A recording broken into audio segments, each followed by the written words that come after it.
So what were you doing before karate combat? Oh man, so this is a pretty crazy story. So, I mean, I started off as like a wannabe MMA fighter, right? I won kickboxing worlds a couple times. I got into MMA and man, it just, I don't know what it was. I just didn't have the fire anymore. So it actually was my wife that inspired me to start coaching, you know? So I started coaching and I was coaching an amateur team. And as they went pro, we end up right now as a pro full-time coach, I have 110 wins, 12 losses, so that's 90% win ratio. And in the UFC, we're 10-3 with 7 performance of the night bonuses. So these are crazy records. And as my team was just winning and going viral, the Karate Combat founders, they're like, wait a minute, if you're able to get these guys viral from fight number 1, just everyone starts watching your Instagram page, can you do that with our roster? That was the idea. So they're like, okay, let's bring this guy on to help us with socials and to create fighter stories to promote these guys. That was my idea. So they weren't going to let go of the former president, right? So I came in and 2 days into it, actually it's kind of funny because they wanted to get in touch with you and the former president, he's just not mainstream with it. He's a traditional point fighting guy. So he doesn't understand like real combat like that, you know?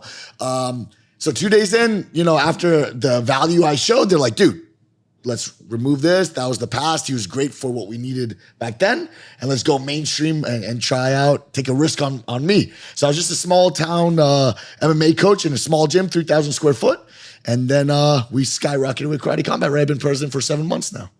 Wow. Most people think I just created Karate Combat. Yeah. I thought you were the founder of it. Most people didn't even know it existed for 5 years. So that's just a testament to like my team behind me that I brought in, myself. And then what's awesome about Karate Combat, the production team's so open-minded. It's not like you're stuck in a box. They let me do whatever the hell I want. Wow. So you have full creative power to do anything. So who brought on Boss Rutten and George St. Pierre, Machida? How are all these guys partners in Karate Combat? So the founders wanted those karate legends involved. Which are who? Which Boss, GSP. Oh, who are the founders? Yeah. Well, if you go on YouTube, you can check it out. There's a guy named Robert Bryan. He's kind of the face. The other founders are more like behind the scenes. They're like quiet dudes. Hedge fund money. Yeah. Right? It's New York big dicks. Yeah. If you want to know who the founders are, that's just kind of what it is. It's New York big dicks. How you know that detail? How you know those details? I mean, come on, man. Just say. I'm from Memphis. We don't talk about that. I've never heard someone refer to someone as it's one of those guys from New York. He's a big dick. I never heard that. I never heard that. They got to figure out ways to put their money. I think that they're packing. They're probably packing. You think so? I never thought about it. You never been to like one of Turkey's bathhouses? No. I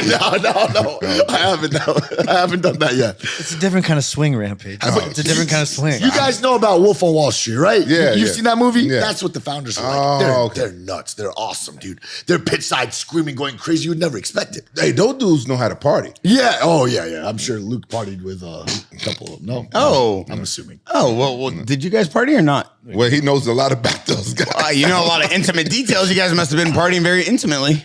We have mutual friends. So back to Boss Rutten, Machida, George St. Pierre. We see them in all the content. How are they partners, or how are they involved? So with them being legends, we call them senseis, right? They're sort of the people that the fighters can look up to, and they give credibility to the organization. Make sure that it stays in line with karate values. Boss Rutten's our chairman. Oh, wow. You know, and definitely I'm a super controversial figure in all of this. Although I'm bald, I'm 33 years old. I look older than I am, probably. I'm 33 years old, so I'm a little young for this role. You the same age as him? Yeah, same age as me. Oh, yeah, okay. Yeah. So I'm a little young for this role in this company. So they took a big risk on me. But having the guidance of Boss Rutten and GSP, it helps so much, right? Helps me stay in line and just walk on that edge. Because I'm a habitual line stepper. I just cross the line over and over. But now I know how to live on the line. Well, I did strangle a guy unconscious a couple of we're going to get into that. We got to watch that. No. We're going to watch that video. He had to strangle? He did. He had to strangle somebody? He's the guy who hit us up and said, I want to wrestle with Luke. And I said, no, I don't know if you want all that. Yeah, remember you told me that? I don't want to grapple anymore. We'll do that later. We'll talk about that later. I can tell by your ears, you pretty good. Thank you. I appreciate it. Yeah. Wow. I was good at one time. I've never seen him give a guest compliments. I've never seen you this happy. You must have been getting some girls last night.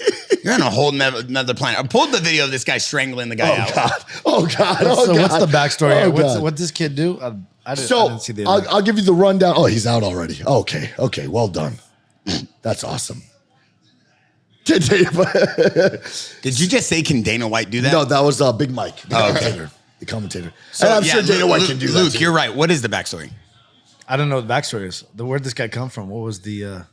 What happened is this: we had that moment of just an absolute war, a fight. It was resemble what was the Ultimate Fighter finale? That first fight, Stephan Bonner versus Forrest Griffin. Kind of our Stephan Bonner versus Forrest Griffin moment. These guys went to war, very tight fight, right?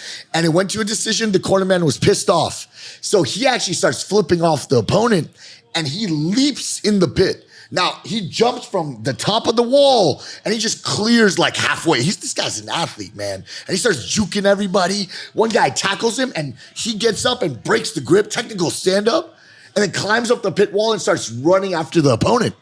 So I'm like, bro, it was just way too much. I'm like, okay, I have to end this fast. So I just grabbed his ankles, climbed up his body, put in the strangler, and it's the safest thing you could do without hurting him, So put him to sleep, and when he woke up, it was all over. And actually, he put out a video explaining that, thanking me for doing something so safe. He actually admitted, he's like, I was out of control. If he didn't do that, I wasn't gonna stop. Man, it takes a lot. That takes a lot for somebody to do something. It did, like that. and what I told the guy, a lot of people in the comments are like, ban him for life. That's not karate. That's not martial arts. So I actually feel the polar opposite. So I was a coach, man. Give him a fight.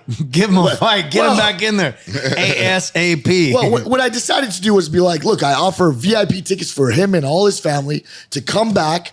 I would love for him to come before the show. We can spar, roll together, do whatever he wants, just me and him.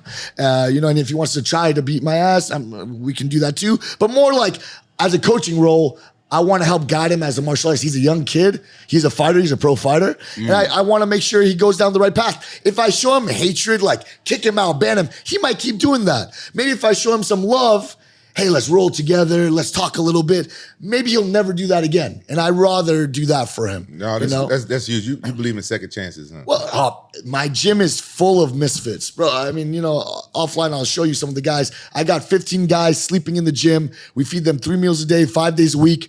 Most of them are immigrants, so I get their visas. I take care of them. We set up a whole life for them. I have a washer, dryer, kitchen for them, all that stuff. Where's your gym at?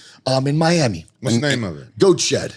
What? Goat Shed. Like shedding of, like a house of the goats. Right? Yeah. House for the goats. Goat Shed. That's cool. Yeah.